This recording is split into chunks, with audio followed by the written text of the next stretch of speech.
13 জন শিশুর জন্য এবং পরবর্তী সময়ে যে শিশুদের পার্টিকুলার্স পাওয়া যাবে তাদের জন্য 1 কোটি টাকা করে ন্যূনতম 1 কোটি টাকা করে ক্ষতিপূরণ দাবি করছি, সেটাও রুল হয়েছে।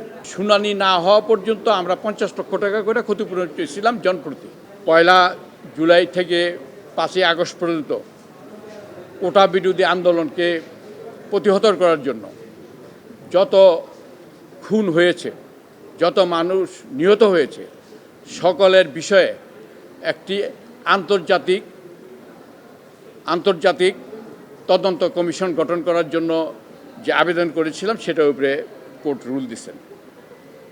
আর সকলের জন্য ওই 13 জন শিশুর জন্য এবং পরবর্তী সময়ে যে শিশুদের পার্টিকুলার্স পাওয়া যাবে তাদের জন্য 1 কোটি টাকা করে ন্যূনতম 1 কোটি টাকা করে ক্ষতিপূরণ দাবি করছি, সেটাও রুল হয়েছে।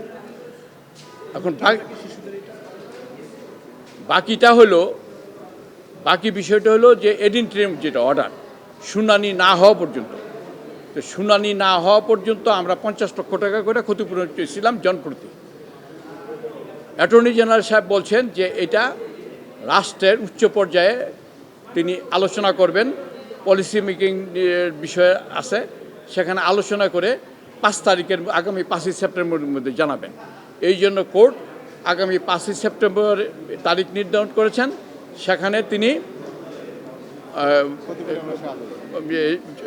সেখানে অর্ডার দেবেন। আমরা দৃঢ়ভাবে বিশ্বাস করতেছি যে অ্যাটর্নি জেনারেল রাষ্ট্রের পক্ষ থেকে কোর্টে যে কথা দিয়েছেন যে সেই কথা অনুযায়ী তারা একটা রিজনেবল ক্ষতিপূরণের ব্যবস্থা করবেন, এটি আমরা দৃঢ়ভাবে বিশ্বাস করি।